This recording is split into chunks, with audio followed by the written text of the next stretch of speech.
नाही, त्यांची जादू दम असेल त्यांनी करत राहावं. ते जर अंधश्रद्धा पाळत असतील, ते कोकणातलेच आहेत ना, ते कोकणातलेच आहेत.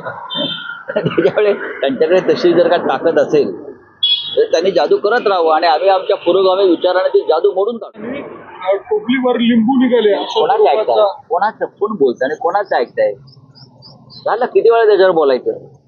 देवेंद्र फडणवीस अजून वर्षा बंगल्यावर का जात नाही, हा मारुती कांबळेचं काय झालं यासारखा आमचा प्रश्न आहे. इतके महिने झाले मुख्यमंत्री पदाची शपथ घेऊन, पण मुख्यमंत्री पदाचं जे अधिकृत निवासस्थान महाराष्ट्राचं आहे, तेथे अद्याप आमच्या राज्याचे लाडके मुख्यमंत्री देवेंद्र भाऊ फडणवीस ते अद्याप राहायला का जात नाही.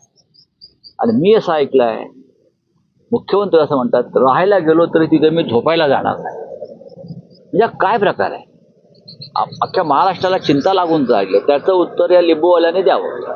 हे जे लिंबू सम्राट आहेत शिंदे गटात सगळे, लिंबू मिरची, माझ्या असं कानावर आलेलं आहे की बीजेपीच्या अंतस्थ गटामध्ये अशी चर्चा आहे की त्या बाहेरच्या लॉनमध्ये काहीतरी खोदकाम करून कामाख्या देववरून आलेल्या रेड्याची शिंग पुरली आहेत वर्षा बंगल्यावर. हे रेडे कापले असं तिथे चर्चा आहे, असं त्यांचेच लोक सांगतायत, असं तिकडला स्टाफ सांगतो आहे. हे खरं आहे की खोटं आहे, आम्ही का अंधश्रद्धेवरती विश्वास ठेवत नाही. आम्ही अंधश्रद्धा निर्मूलन कायदा मानणारे लोक आहोत.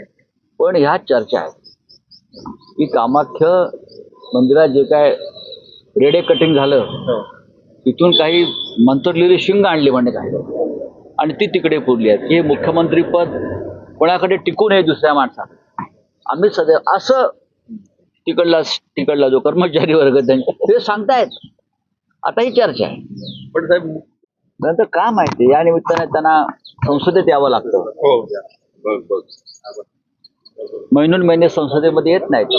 शेवटी प्रधानमंत्र्यांनी, लोकसभा असेल, राज्यसभा असेल किंवा गृहमंत्र्यांनी सातत्यानं संसद काळामध्ये अधिवेशन चालू असताना संसदेमध्ये यायचं असतं. विरोधी पक्ष काय बोलतोय त्यांचं म्हणणं ऐकायचं आहे, खासदारांच्या प्रश्नांना उत्तरं द्यायची असतात.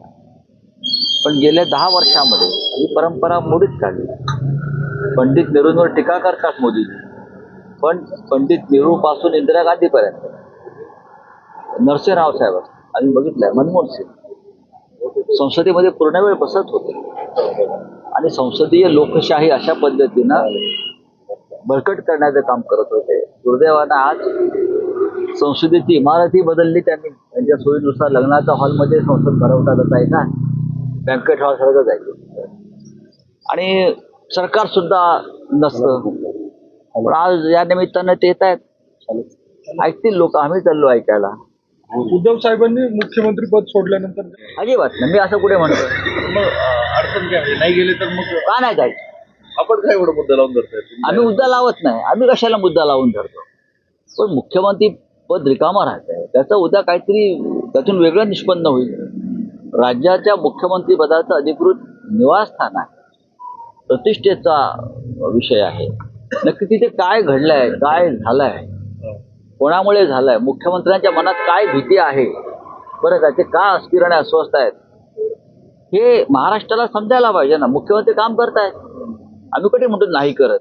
पण साहेब अशी चर्चा वारंवार होते. यापूर्वी देखील ज्या वेळेला स्वरूपाची चर्चा झाली, नंतर देखील आपण असं करतो पुरोगामी महाराष्ट्रामध्ये महाराष्ट्र चर्चा होणं हे अत्यंत चुकीचं आहे. महाराष्ट्र पुरोगामी आहे. या महाराष्ट्राला महात्मा फुल्यांपासून प्रबोधनकार ठाकरे, गाडगे महाराज, अंधश्रद्धा निर्मूलनाच्या विरुद्ध काम करणारे सगळे लोक, यांनी या महाराष्ट्रातून हे सगळं अंगारे दुपारे चमत्कार हुंडा त्या विरोधामध्ये खूप मोठं काम केलं. तरी या महाराष्ट्रामध्ये गेल्या 2-2.5 वर्षामध्ये अंधश्रद्धेसंदर्भात प्रचंड चर्चा व्हायला लागल्या.